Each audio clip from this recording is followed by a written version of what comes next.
Hello everyone, good afternoon everybody. SSC JE 2025 SSC का एक और एग्जाम जिसके रिजल्ट के ऊपर बहुत सारे कंफ्यूजन और बहुत सारी दिक्कतें सामने देखने को मिल रही हैं। चलिए जरा इस चीज को अच्छे से समझते हैं। कल एसएससी जेई का रिजल्ट आया, एक्सपेक्टेड था कि कल रिजल्ट आना था या तो कल या तो आज। जैसे रिजल्ट आता है आपको भी पता है कि एज अ टीचर और जो बच्चे सिलेक्ट होते हैं आपस में उनका डिस्कशन हो जाता है, और डिस्कशन में बहुत बार चीजें ये हो जाती है कि बच्चा टीचर से बात करता रहता है कि अपनी अपनी चीज बताता है, सर फाइनली सिलेक्ट हो गया, ये सारी चीजें हो गई, और हम लोग भी उन सब चीजों के अंदर एंगेज रहते हैं। लेकिन उसी के बगल में ना एक और साइड होता है, और वो साइड दूसरा बच्चा जो शायद सिलेक्ट नहीं हो पाया वो भी बात अपनी टीचर से डिस्कस करता है। वो सारे बच्चे जिन्होंने पेपर दिया था उनमें से जो सिलेक्ट हो गए वो अपनी तरीके से अपनी चीजों को व्यक्त करते हैं, टीचर अपनी तरीके से उन चीजों को सुनता है, और ऐसे स्टूडेंट जो सिलेक्ट नहीं हो पाए तो टीचर उनसे बात करता है, मैं उनसे बात करता हूं, उनकी चीजों को समझता हूं। लेकिन अब यहां तक तो बात कोई दिक्कत नहीं होती, सीधी सी बात है, कुछ बच्चे सिलेक्ट होंगे कुछ बच्चे सिलेक्ट नहीं होंगे, यहां तक कोई दिक्कत नहीं होती। दिक्कत तो तब आती है जब हमें हमारा रिजल्ट ही समझ में नहीं आ रहा है, रिजल्ट आया कैसे।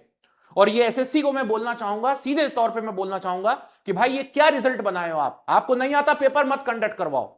इतने सालों से आप, अच्छा ये जो जितनी भी बातें मैं बोलना चाहूंगा ये सारी बातें मैं इलेक्ट्रिकल मैकेनिकल के कैटेगरी को बोलना चाहूंगा, इलेक्ट्रिकल मैकेनिकल के स्टूडेंट्स को बोलना चाहूंगा, क्योंकि ये जो अनफेयर बातें हैं वो इलेक्ट्रिकल मैकेनिकल को लेकर के हैं। तो कोई भी अगर सिविल इंजीनियरिंग वाला बच्चा है तो वो ना सोचे कि उनके रिजल्ट में कुछ ऐसा अनफेयर चीज देखने को मिली, क्योंकि सिविल का कॉम्पिटिशन सिविल के साथ है। बात आती है इलेक्ट्रिकल मैकेनिकल की। भाई पहले तो आप ये मुझे बताइए कि आप इलेक्ट्रिकल मैकेनिकल का पेपर को क्या समझते हो, क्या पेपर बनाए हो आप इलेक्ट्रिकल मैकेनिकल का, और क्या आप रिजल्ट दिया है आपने। इतने सालों से आप अपना एग्जामिनेशन को किस तरीके से कंडक्ट करवाते थे। तो मैं स्टूडेंट को बताऊंगा कि भैया पहले एसएससी का पेपर ऐसा होता था, 2015 के पहले प्री भी होता था, फिर मेंस होता था, फिर इंटरव्यू होता था, फिर भारत सरकार ने जेई के पास से हटा दिया इंटरव्यू, चलो हट गया इंटरव्यू। फिर आया सीबीटी 1 मतलब ऑनलाइन एग्जामिनेशन, 200 नंबर का जो आज होता है, और 300 नंबर का डिस्क्रिप्टिव पेपर होता था, जिसके अंदर मैं सिलेक्ट हुआ था साल 2015 के अंदर SSC JE military engineering services के अंदर। तो ये उस टाइम पर ऐसा होता था। अब आपको बताता हूं उस समय समस्या क्या आती थी। उस समय समस्या ये आती थी कि इलेक्ट्रिकल मैकेनिकल वालों की सीट तो हमेशा से कॉमन आ रही है, मतलब आपके पास अगर इतनी सीट्स है तो they are common for electrical mechanical. तो उस समय समस्या ये आती थी कि जब दोनों बच्चा इलेक्ट्रिकल मैकेनिकल का पेपर लिख के आता था, तो हमारे टाइम पे भी हमने ये चीज ऑब्जर्व करी थी कि यार एक पर्टिकुलर ब्रांच, किसी साल एक ब्रांच, किसी साल दूसरी ब्रांच, उस पर्टिकुलर ब्रांच के बच्चों के अच्छे नंबर आ रहे हैं क्योंकि शायद उनकी कॉपी चेक करने वाले जो हैं वो बेहतर नंबर दे रहे हैं, और वहीं दूसरी ब्रांच के जो बच्चे होते थे वो भी पेपर दे के आए, लेकिन उनको मार्किंग इतनी अच्छी नहीं मिल रही है, उनको उतनी अच्छी मार्किंग नहीं मिल रही। इस तरीके की दिक्कत आती थी। अब इसमें कॉपी चेक करने में भी इशू आता था, कुछ बच्चों की कॉपी कोई और चेक करें, कुछ बच्चों की कॉपी कोई और चेक करें, तो कहीं मार्किंग अच्छी आ रही, कहीं नहीं आ रही मार्किंग अच्छी। जिस साल मैंने पेपर दिया था मुझे याद है आई गॉट अराउंड 220 मार्क्स, में 220 के आसपास नंबर थे 300 में से। अच्छे मार्क्स माने गए थे एमईएस सीपीडब्ल्यूडी जाने के लिए, बाद में वैकेंसी रिड्यूस कर दी गई थी, तो इस वजह से सीपीडब्ल्यूडी के अंदर तो मेजॉरिटी स्टूडेंट्स एमईएस की ओर निकल गए थे। बट हाँ, एक अच्छा डिसेंट सा स्कोर माना जाता था, 220 नंबर 300 में से आना, या 230 नंबर या 240 number, that's a good score, it's okay. लेकिन बात यहां पर यह आती थी कि ये चीजें चलती आ रही थी, लेकिन एसएससी को काफी सालों बाद ये बात पता चली कि यार ये कॉपी चेक करना बड़ा लफड़ा है, तो उन्होंने क्या करा, सीबीटी 2 को भी बोल दिया अब आप ऑब्जेक्टिव क्वेश्चन दो। तो इस चीज की हमें खुशी हुई कि चलो सीबीटी 2 अब हमारा ऑब्जेक्टिव हो जाएगा। लेकिन आप क्या पेपर करा रहे हो पिछले 4 साल से, आपके 2 सीबीटी 2 शुरुआत के जो हैं पिछले साल के पहले वाले दोनों पेपर आपके इतने रद्दी पेपर थे कि बच्चों ने 300 में से 290 तक नंबर लेकर के आए हैं। 290, 291, 292 ये मार्क्स लेके आया जा रहा है स्टूडेंट के द्वारा। आप बोलते हो सीबीटी 2 लेना है, लेते क्यों हो सीबीटी 2 ऐसा होता है, आप बोलते हो हम कैलकुलेटर इंक्लूड करेंगे, कैलकुलेटर इंक्लूड करने के बाद आपने क्या पेपर बनाया, विदाउट कैलकुलेटर का पेपर बना दिया। 1 साल आप 2 साल लगातार आपने इतना आसान पेपर बनाया कि हमारा जो कट ऑफ है वो 400 क्रॉस कर रहा है 500 में से 400। फिर अगले साल आपने फिर वही रद्दी पेपर बना दिया, आपने सीबीटी 1 से भी आसान पेपर सीबीटी 2 का रखा विदाउट कैलकुलेटर।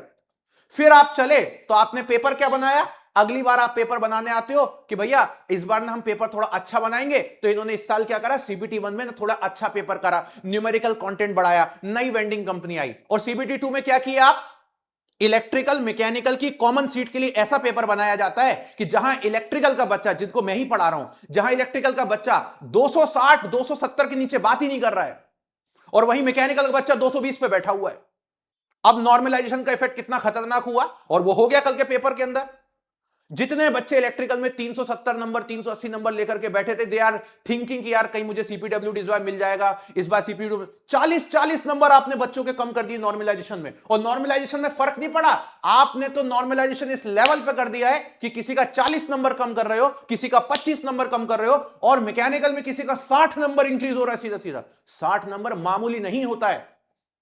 मैं ये उन सब बच्चों की दास्तान बता रहा हूं आज, सभी बच्चों को जिन बच्चों का कल पेपर में सिलेक्शन नहीं हुआ है। दे एक्सपेक्टेड इट। बहुत सारे बच्चे ऐसे हैं, ये बहुत सारे बच्चे ऐसे हैं जिनका सिलेक्शन नहीं हुआ। इसको सौरभ को देखो, ये सौरभ है। सौरभ का आप लोगों ने इंटरव्यू देखा होगा, मैं दिखाता हूं। ये सौरभ है, he is from Kerala, he is our paid student, right. AJE super coaching का स्टूडेंट है, ठीक है। आपने इसका इंटरव्यू देखा होगा। सौरभ का जब नंबर आ रहा था, जब सौरभ ने बताई, मैं आपको बताता हूं सौरभ ने मुझे कितने बताए थे। कहां गया, ये देखिए, ये देखिए, मैं दिखाता हूं आपको, ये देखिए सौरभ के बारे में मैं आपको बताता हूं। ये देखिए, ये आपको लगता है ना सारी चीजें, मैं ये आपको बताता हूं। ये देखिए, ये क्या लिखा है सौरभ के बारे में, पढ़िए जरा सौरभ के बारे में, यहां पे पढ़िए क्या लिखा हुआ है। Sir I got 256 in SSC JE CBT 2। 256 SSC JE CBT 2 में सौरभ का था। 144 in CBT 2 normalized. I followed AJE electrical course. ये सौरभ से बात हुआ था मेरा कब, 6 मार्च के दिन, ठीक है। It's okay. अब आता है सौरभ का नंबर। सौरभ के टोटल नंबर कितने आ रहे थे, 400। मैंने सौरभ को क्या बोला था, तुम्हें सीपीडब्ल्यूडी मिलेगा। सौरभ को सीपीडब्ल्यूडी मिला। मैंने तो रैंक एक्सपेक्ट करी थी उसकी, मैं तो ये सोचा था कि ये तो टॉप 20 टॉप 30 का स्टूडेंट है, ये मैंने एक्सपेक्ट किया था। लेकिन सौरभ के साथ क्या हुआ, सौरभ के नंबर 400 में से रिड्यूस होकर के कितने पहुंच गए, 360 की लाइन में पहुंच गए नंबर। तो रैंक तो चली गई, सीपीडब्ल्यूडी मिल गया, हमें खुशी है इस बात की कि हाँ उसको सीपीडब्ल्यूडी मिला, इट्स ओके। बट वो रैंक तो काफी पीछे निकल गई। और ऐसे बहुत सारे बच्चे जो थे वो तो इस रेस से बाहर हो गए, क्योंकि वो एमईएस के लिए एलिजिबल ही नहीं थे। वो लोग तो सीपीडब्ल्यूडी भरे थे, एमईएस के लिए तो वो एलिजिबल ही नहीं थे। तो बहुत सारे बच्चे तो बाहर ही हो गए पूरे एसएससी जेईई की रेस से। एसएससी जेईई में हर बच्चा सारे डिपार्टमेंट के लिए एलिजिबल नहीं होता। किसी ने डिप्लोमा किया, किसी को एक्सपीरियंस है, किसी को नहीं है, वो बच्चा ही बाहर हो गया। कुछ बच्चे तो हमारे सिर्फ सीपीडब्ल्यूडी के लिए ही एलिजिबल थे, इनके मार्क्स इतने रिड्यूस हो गए। दिक्कत यहां नहीं है, दिक्कत यहां पेपर को बनाने की है, दिक्कत इस चीज की नहीं है। अब आप रिजल्ट दे रहे हो, कहां गया आपका रिजल्ट, ये देखिए आपका रिजल्ट, देखिए ये आपका रिजल्ट देखो जरा, क्या रिजल्ट दिए हो आप। कल तो मैंने रिजल्ट की वीडियो बनाई थी, बहुत ज्यादा पढ़ा नहीं था, लेकिन अभी रिजल्ट देखिए आप। ये रिजल्ट बनाए हैं, 1731 वैकेंसी का रिजल्ट दिया है, ठीक है। नया कुछ करने की कोशिश करते, खुद ही नहीं पता करते क्या है नया, ठीक है। अब जैसे आप रिजल्ट देखिए, अब इसमें क्या समझेगा कोई। टोटल मार्क्स किसी बच्चे के हैं, ठीक है, पेपर 2 में इतने हैं, तो पेपर 1 में ये वाली उंगली करने की क्या जरूरत थी। नया किया है, कुछ एडवांस्ड है। ये क्या किए हो, तो ये परसेंटेज में तोड़ दिए हैं। अब बच्चा पूछा सर ये क्या चीज है, सर ये परसेंटेज। मतलब आप चीजें कर रहे हो विदाउट क्लैरिटी के साथ चीजें कर रहे हो। हमें बताइए आप हमारा कितना नॉर्मलाइजेशन हुआ है, बताइए आप हमारा। दूसरी बात, आप देखिए बहुत सारे स्टूडेंट है, एक दो की बात नहीं कर रहा हूं मैं, ये बहुत सारे स्टूडेंट है, और ये सब नॉर्मलाइजेशन का गेम है पूरा का पूरा। ये देखिए मैं बताता हूं, आदित्य को देख लीजिए, आदित्य को देख लीजिए, आदित्य का मैसेज है मेरे पास, ये अभी आदित्य शेखर का मैसेज है, ठीक है। आदित्य बोल रहा सर 361 नंबर आ रहे थे ई, ठीक है, इलेक्ट्रिकल ईडब्ल्यूएस में सिलेक्ट ही नहीं हुआ 361 पे, और वन स्टूडेंट जिसके 364 है, सेम कैटेगरी में सेम ब्रांच से एमईएस के अंदर मिला हुआ उसको। ये कैसा रिजल्ट आया भाई, ये रिजल्ट तो समझ में नहीं आ रहा। ऊपर से आप क्या कर रहे हैं, ये देखिए। अच्छा, अब एक दो बच्चे मेरे को बोले सर मेरा रैंक कितना आया है, क्यों जानना तुमको रैंक कितना आया है। दूसरा एक बच्चा पूछा सर कितना रैंक आया। भैया रैंक कैसे बताएं, कुछ तो लोग बेवकूफ बन रहे रैंक के नाम पे। रैंक कैसे बताएंगे, इस राइटअप में रिजल्ट में कहां पे रैंक दिया हुआ, देखो दिखाता हूं। जो बच्चे पूछ रहे हैं रैंक के बारे में, उनको बताता हूं रैंक कहां दिया है। ये देखिए, ये देखिए, ये आ गया जूनियर इंजीनियर, ये आप लोगों का फाइनल वैकेंसी, ये आपका रिजल्ट, फर्स्ट राउंड डिक्लेरेशन। अभी तो इनका फिक्स एंड फ्लोट चालू हो जाएगा, ठीक है, फिक्स एंड फ्लोट चालू हो जाएगा। ये देखिए, आप लोग बोलते हो ना रैंक कहां दिया है, कहीं रैंक वैंक नहीं देते भैया, कहीं पर रैंक वैंक नहीं होता। एक लिस्ट दी जाती है ना, एक लिस्ट दी जाती है जिसमें एसएल लिखा रहता है, एसएल। ऊपर से ये रैंक क्या बनाते हैं, सिविल मैकेनिकल इलेक्ट्रिकल तीनों की कंबाइंड रैंक। इनके लिए जितने बच्चों ने पेपर दिया उससे मतलब नहीं है, पूरे तीनों ब्रांच में जिसके सबसे ऊपर नंबर है उसकी फर्स्ट रैंक आ गई।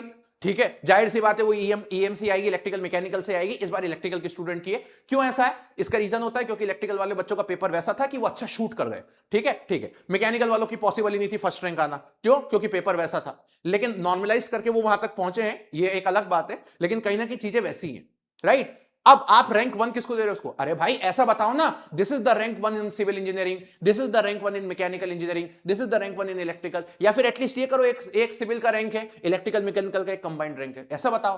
तो ये रैंक वैंक तो फालतू का चीज है ना। ऊपर से हमने चैट जीपीटी के थ्रू इलेक्ट्रिकल के स्टूडेंट्स के अलग से एक रैंक निकालने की कोशिश हमने करी। जो काम एसएससी को करना चाहिए था बच्चों के लिए वो हमने किया है, वो भी मैं आपको वीडियो लेकर के आऊंगा कि मैं आपको बताऊंगा इलेक्ट्रिकल में किस तरीके से रैंक की चीजें होती है। बट अभी मुद्दा इस बात का ही नहीं, मुद्दा इस बात का है कि इस बार का रिजल्ट हमें समझ में नहीं आया। मैं पिछले 10 साल से कंटिन्यूअसली पढ़ा रहा हूं, एसएससी जेईई ने ऐसा रिजल्ट कभी नहीं दिया था। 5-10 नंबर की चीजों का नॉर्मलाइजेशन समझ में आता है, ठीक है, इतना, लेकिन तुम पेपर ऐसा नहीं बना पा रहे हो यार। तुमको मल्टीपल शिफ्ट में पेपर नहीं बनाना, एक शिफ्ट में तुमको पेपर बनाना था सीबीटी 2 का, वो भी 10,000 बच्चों के लिए, मात्र 10-12 हजार बच्चों के लिए तुमको पेपर बनाना था, वो भी तुमने ऐसा पेपर बना दिया। इतना डिफरेंस इलेक्ट्रिकल मैकेनिकल में। आप लोगों ने मेरी कट ऑफ वाली वीडियो देखी होगी, उसमें मैंने बताया था ये बात, मैंने बताया था कि इस बार नॉर्मलाइजेशन में मैकेनिकल वाले बच्चों के मार्क्स इंक्रीज होंगे और इलेक्ट्रिकल के कम होंगे। लेकिन मैंने शायद इतना एक्सपेक्ट नहीं किया था कि यार ये 40-40 नंबर के ऊपर निकल जाएगी बात, और ऐसा हो जाएगा कि बच्चा हमारा रेस से बाहर हो जाएगा, अच्छा बच्चा रेस से बाहर हो जा रहा है। मुझे लगता है एसएससी को इस बारे में सोचना चाहिए और नेक्स्ट ईयर से कम ऐसा पेपर तो नहीं बनाना चाहिए। इतना डिफरेंस पेपर के अंदर मत क्रिएट करिए, एक इन जनरल पेपर के अंदर डिफरेंस क्रिएट करिए। नॉर्मलाइजेशन एक टूल है सेम लेवल पे लाने का, लेकिन उस टूल का इतना गलत फायदा भी ना उठाया जाए कि एक बच्चा उस पर्टिकुलर एग्जाम की रेस से बाहर हो जाए। जितने बच्चे सिलेक्ट हुए वो सबके लिए तो मैं बधाई देता हूं, यही बोलूंगा कि भाई आप बहुत अच्छा करके आए थे पेपर के अंदर, आगे भी आप अच्छा करोगे। लेकिन जो बच्चे बाउंड्री पर रह गए ना, जिन्हें ये पता ही नहीं आ रहा है why we are not selected, कहां रैंक प्रिडिक्टर का डेटा आ रहा था, कहां उनकी रैंक आ रही थी और कहां अचानक से आ गया, सारे रैंक प्रिडिक्टर फेल है। ईएम इलेक्ट्रिकल और मैकेनिकल के रैंक प्रिडिक्टर सारे फेल्ड है, सारे रैंक प्रिडिक्टर फेल हो गए। कोई सा भी रैंक प्रिडिक्टर हो, कोई ऐसा रैंक प्रिडिक्टर, क्यों? क्योंकि नॉर्मलाइज्ड कितना होना ये चीजें डिसाइड ही नहीं कर पाओ, क्योंकि नंबर ऑफ कैंडिडेट्स उस हिसाब से नहीं थे, तो रैंक प्रिडिक्टर का डेटा तो फेल हो जाएगा। बस बात इतनी सी है कि मैं एसएससी को यही बोलना चाहता हूं कि भाई अगली बार से ऐसा पेपर मत बना देना, कोई भी ब्रांच के लिए। मैं ये नहीं बोलता हूं कि ये कोई मैकेनिकल के लिए, इलेक्ट्रिकल के लिए, कोई भी ब्रांच के लिए ऐसा पेपर मत बना देना कि जहां पे चीजें लक तक चलने लगे हार्ड वर्क के ऊपर। और इस बार थोड़ा सा लक के ऊपर चीजें जा रही हैं, हार्ड वर्क मेहनत से ऊपर थोड़ा लक भी जा रहा है। ऐसा पेपर मत बनाओ, आपको केवल 2 ही पेपर बनाने रहते हैं, एक पेपर आपको इलेक्ट्रिकल का बनाना है, एक मैकेनिकल का बनाना है। थोड़ा सा बैलेंस कर करके पेपर बना लीजिए, मत करिए इतना ज्यादा ऊपर नीचे चीजें। और इस बार आपने अति कर दी है, हर बार होता है ये बात, लेकिन 5-10 नंबर तक होता था, कंसिडरेबल होता है, ठीक है 10-15 नंबर, लेकिन आप जब बात 40-40 45-45 नंबर तक की बात कर रहे हो, ये बहुत बड़ी बात है भाई। एक क्वेश्चन 3 नंबर का है, एक क्वेश्चन 3 नंबर का होता है, आप 15-15 क्वेश्चन तक के नॉर्मलाइजेशन हो रहे हैं। 15 क्वेश्चन किसको बोलते हो? इतना मत करो यार कि एक बच्चा 380 नंबर ला रहा है सर, 360 पे बैठा था सर, ऐसा मत करो, ये बहुत ज्यादा वाला हो जाएगा, इस तरीके से मत करिए। और आप सभी स्टूडेंट्स को मैं बोलूंगा जिन्होंने एग्जामिनेशन दिया है, मेल करिए एसएससी को, ताकि हमारे स्कोर कार्ड हमें जल्दी से रिलीज करके बताइए। हमारा स्कोर कार्ड हमें देखना है और हमें हर बच्चे का एग्जैक्टली नॉर्मलाइज्ड देखना है कि कितना कितना डिफरेंस आया। अभी तक का तो ये मैं आपको ऑलरेडी बता चुका हूं, that is not a fair result, इसको मैं अनफेयर रिजल्ट ही मानता हूं, इसको फेयर रिजल्ट मानता ही नहीं हूं। ऐसा कोई रिजल्ट होता ही नहीं है, इतना नॉर्मलाइजेशन का नहीं होता। 5-10-15 नंबर हमें समझ में आता है, वो भी तब जब मल्टीपल शिफ्ट्स हो, अलग अलग ब्रांच को नॉर्मलाइज करते हैं और ऊपर से फिर इतना ज्यादा लेवल पे चीजें ऑपरेट करते हैं, वो तो भाई बकवास बात है, कुछ नहीं है। ढंग से एक प्रॉपर पेपर बनाना है 300 सवाल का, और कोई दिक्कत नहीं। सीबीटी 1 में नहीं होता यार इतना, सीबीटी 1 का इनसे सही बनता है पेपर। ये दिक्कत सीबीटी 2 के साथ ही क्यों चल रही है इतने साल से? सीबीटी 1 में सब कुछ परफेक्ट चलता है, कहीं कोई दिक्कत नहीं आती है। 2-4-5 number, 2-4-5 number, same level reasoning, same level का जीके, सेम लेवल का टेक्निकल। लेकिन बात पता नहीं कहां से सीबीटी 2 की आ जाती है, हर बार वो सीबीटी 2 में चीजें हो जाती हैं। और इस बार तो बहुत ही ड्रास्टिकल चेंज हुआ। लास्ट टाइम पर भी इलेक्ट्रिकल का पेपर सिंपल था, ये पिछले 3 साल से इलेक्ट्रिकल का पेपर सिंपल बना रहे हैं, ठीक है। इस बार भी इन्होंने सिंपल बनाया, लेकिन वही मैकेनिकल का पेपर को इस बार इतना लो ग्रेड का इतना अच्छा पेपर बना दिया कि बच्चों से क्वेश्चन ही नहीं हिले पेपर के अंदर, बच्चों से पेपर में क्वेश्चन ही नहीं हिले। लेकिन वही बात है, this is not a competition. ऐसे कंपटीशन ऐसे नहीं होता यार, ऐसा नहीं होता कंपटीशन। वो तो नॉर्मलाइजेशन जस्ट एक टूल बना दिया गया इस देश के एग्जामों के लिए कि हम बच्चों को बराबरी पे लाएंगे। अरे बच्चों को बराबरी पे फॉर्मूले कब से लाने लग गए भाई? बच्चे को बराबरी पे बच्चे का टैलेंट लाएगा, फॉर्मूला थोड़ी लाएगा। वो तो एक टूल है कि छोटी मोटी चीजों को सही कर दिया जाता है, लेकिन उसको हर जगह यूज करना इंपॉर्टेंट नहीं है। रेलवे भी नहीं करता यार। आप देखो रेलवे कितनी मल्टीपल शिफ्ट में पेपर कराता है, लेकिन कितना नॉर्मलाइजेशन हो रहा है, 1 नंबर 2 नंबर आधा नंबर 2.5 नंबर, इतना डिफरेंस है बस। जहां लाखों बच्चे हैं और यहां 10,000 बच्चे हैं। और ये नॉर्मलाइजेशन का गैप आपको पता है क्यों इतना ज्यादा आया है? नॉर्मलाइजेशन के फॉर्मूले में नंबर ऑफ स्टूडेंट्स होते हैं, और हमारे पेपर में कितने बच्चे? 4,000। नंबर ऑफ स्टूडेंट इतने कम है कि नॉर्मलाइजेशन का जो नंबर है वो इतना बड़ा हो गया।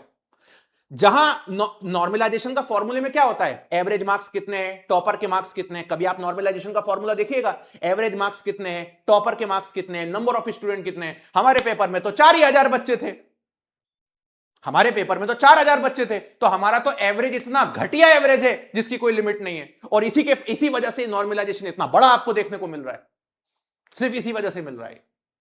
अगर यहीं पे इसी पेपर के अंदर अगर लाखों बच्चे होते तो इतना बड़ा नॉर्मलाइजेशन का गैप नहीं आता।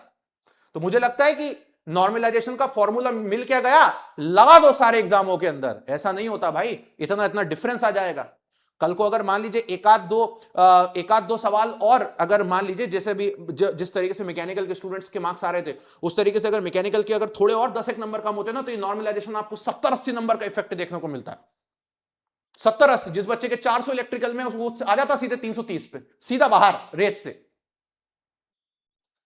तो मेरे को लगता है ये इतना ज्यादा नहीं होना चाहिए। सभी बच्चे एक बार मेल करें एसएससी को, please release our score card, because अभी मतलब इस बार तो मुझे नहीं लगता ये कुछ चेंज कर पाएंगे, क्योंकि चीजें चेंज होने लायक नहीं है। लेकिन एटलीस्ट कम से कम अगली बार 2026 के लिए हम रेडी रहेंगे। और इस बार 2026 में तो मैं पहले से ही मेल करवाऊंगा, चिपका के कि इस तरीके का पेपर ना बनाया जाए। इस तरीके का पेपर नहीं होता है। पेपर का लेवल 19-20 हो सकता है, 20-15 नहीं होता है। तो इस बार तो मैं ये मेल पहले ही करवाने वाला हूं, और जितने भी बच्चे 2026 का पेपर देंगे हम सब मिलकर मेल करेंगे जब इनका नोटिफिकेशन आ जाएगा उसके बाद ही, कि भैया पेपर को इस तरीके से बनाया जाए, इस चीज का ध्यान विशेष रूप से रखा जाए। हम मल्टीपल स्टेजेस में पेपर दे रहे हैं, और इस बार रिलीज करिए स्कोर कार्ड जल्दी से, इसी मंथ के अंदर, फिक्स एंड फ्लोट सिस्टम के अंदर, और हम लोग नेक्स्ट एग्जाम के लिए रेडी रहेंगे। सो thank you so much guys. आप भी अपने वीडियो के नीचे कमेंट बताएं कि आपके कितने मार्क्स आ रहे थे, क्या आपने एक्सपेक्ट किया था, और कहां चीजों में कमी रह गई। ठीक है, कमी मतलब इन द सेंस की वो तो हमारे मार्क्स में तो हमारी कमी मानेंगे हम लोग, बाकी की चीजें तो मैंने बता दिया, इस तरीके की चीजें नहीं होनी चाहिए, लेकिन आप एक बार जरूर बताइएगा। सो थैंक यू सो मच। बाकी मैं खड़ा हूं पूरी तरीके से, हम खुद मेल करेंगे सारी चीजों को लेकर के। स्कोर कार्ड आप जल्दी रिलीज करिए हमारे, और बाकी जो बच्चे सिलेक्ट हो चुके हैं उनको कोई दिक्कत नहीं है, दे विल गो। मतलब उन बच्चों का ऐसा नहीं है कि उनको कोई नुकसान हो रहा है या उनका कुछ भी नहीं है सर, आपका सिलेक्शन हो चुका है, दे विल गो, कोई इशू एट ऑल नहीं है। आराम से जाइए। अपना फिक्स फ्लोट के बारे में भी मैं बताऊंगा कि कैसे फिक्स फ्लोटिंग सिस्टम होती है। बस बात केवल इतनी सी, जो बच्चों सिलेक्ट भी हो गए वो भी बच्चे इस बात को अच्छे से जानते हैं कि इस बार इलेक्ट्रिकल मैकेनिकल में जमीन आसमान का अंतर है पेपर के लेवल में, जिस वजह से नॉर्मलाइजेशन का इतना फायदा हुआ है। और जो बच्चे सिलेक्ट भी हुए ना, उनमें से भी बहुत बच्चों ने सीपीडब्ल्यूडी सोचा था, लेकिन वो आ गए एमईएस के ऊपर, और बहुत बच्चों ने एमईएस से सोचा था तो एमईएस से ही बाहर हो गए सीधे के सीधे। तो इस तरीके की चीजें हुई हैं। तो ये दर्द तो सिलेक्टेड कैंडिडेट्स का भी है और नॉन सिलेक्टेड कैंडिडेट्स का भी है। So thank you so much, bye bye, take care and love you everyone.